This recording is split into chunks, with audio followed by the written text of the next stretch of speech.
சீரியல்களின் full எபிசோடுகளை Sun டிவியில் ஒளிபரப்பான உடனே எக்ஸ்க்ளூசிவாக சன் நெக்ஸ்டில் மட்டும் ஃப்ரீயா பாருங்கள். அருளும் வரலட்சுமியே போற்றி. ரகு வேண்டாம் ரகு, ப்ளீஸ் ரகு, அவ கழுத்துல தாலி கட்டிடாதீங்க. வேண்டாங்க, சொன்னா கேளுங்க. எந்திரிச்சு வாங்க. நீங்க அவளை கல்யாணம் பண்ணிக்கிட்டீங்கன்னா என்னால அதை தாங்கிக்க முடியாது. தயவு செஞ்சு வாங்க.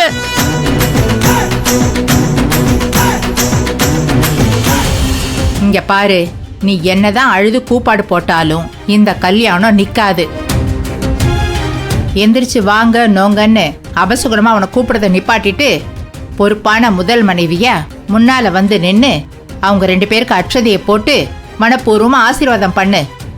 என் புருஷனுக்கு வேற ஒருத்தியோட கல்யாணம் பண்ணி வைப்பீங்க, நான் அட்சதை போட்டு ஆசீர்வாதம் பண்ணணுமா? வேற வழி இல்ல, நீ அதைத்தான் பண்ணி ஆகணும். என்னங்க, நீங்க இப்ப எந்திரிச்சு வர போறீங்களா இல்லையா? வர முடியாது. அப்போ நீங்க அவளை கல்யாணம் பண்ணணுங்கிறதுல தீர்மானமா இருக்கீங்க, அப்படிதானே?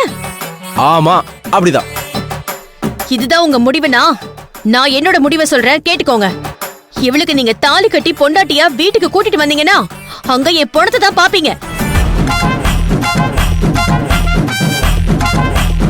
அப்படி நீ சொல்ற மாதிரி எதுவும் தப்பா பண்ணிக்கிட்டா அதனால எங்களுக்கு எந்த பாதிப்பும் வராது. ஏற்கனவே நீ மனநல பாதிக்கப்பட்டவனு போலீஸையே நாங்க நம்ப வச்சிட்டோம். அதனால நீ என்ன பண்ணிக்கிட்டாலும் மனநல பாதிக்கப்பட்டு நாங்க இல்லாத நேரத்துல நீ சாகுற முடிவெடுத்துட்டன்னு நாங்க ஈஸியா போலீஸ் கிட்ட சொல்லி தப்பிச்சிருவோம்.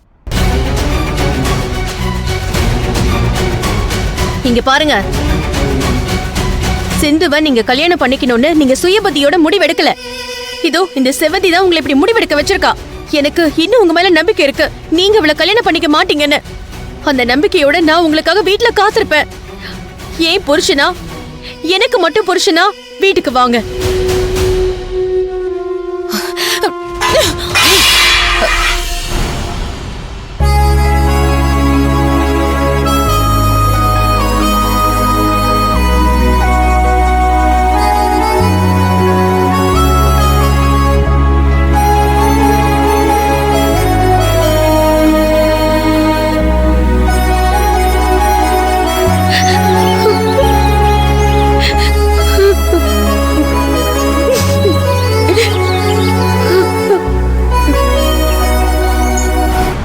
மனசு மாறி மன்னிப்பு கேட்டு இனிமே ஒழுங்கா இருப்பேன்னு சொல்லுவான்னு பார்த்தா அவ அதே மூர்க்கத்தோட தான் இருக்கா. அவளை என்ன பண்றதுனே தெரியல. அவளுக்கு இருக்கிற மாங்கல்ய தோஷம்தான் அவளை இப்படி எல்லாம் நடக்க வைக்குதுமா.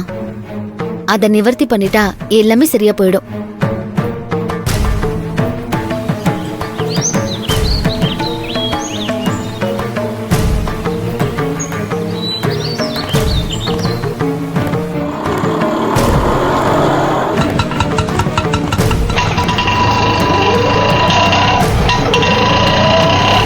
வாங்க, முதல்ல பரிகாரத்தை பண்ணி முடிப்போம். ஆமாமா ஐயா, நல்ல நேரம் முடியறதுக்குள்ள அதை பண்ணிடலாம். பரிகாரத்துக்கு பண்ண வேண்டிய சாங்கீத்தியம் எல்லாம் நீங்க பண்ண ஆரம்பிங்க. சரிங்க ஐயா, ஆரம்பிச்சிடலாம். அந்த வாழை மரத்தை எடுத்துட்டு வந்து மணப்பெண் உட்கார்ற இடத்துல நடுங்க. சரிங்க ஐயா. ரகு ரகு, அனி எங்க போறீங்க?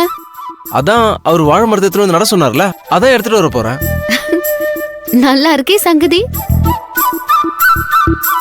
இப்போ வாழை மரம் தான் மணப்பொண்ணு. எங்கேயாவது மணமகன் போய் மணப்பொண்ணு கைய புடிச்சு கூட்டிட்டு வந்து மணமேடையில உட்கார வச்சுதான் சம்பவம் நடந்திருக்கா? சிந்து, அப்படி நடந்து நீ எதை பாத்திருக்கியா? நான் பார்த்தது இல்லப்பா. மணமகன் மணமேடையில தான் உட்கார்ந்துட்டு இருப்பாரு, மத்தவங்க தான் மணப்பெண்ணை கூட்டிட்டு போய் உட்கார வைப்பாங்க. என்ன நீ என்னையே கிண்டல் பண்றீங்க பாத்தீங்களா? நான் ஒண்ணு கிண்டல் எல்லாம் பண்ணல, உண்மையதான் சொல்றேன். போங்க நீ. அட, மாப்பிள்ளைக்கு வைக்கத்து பாருங்க.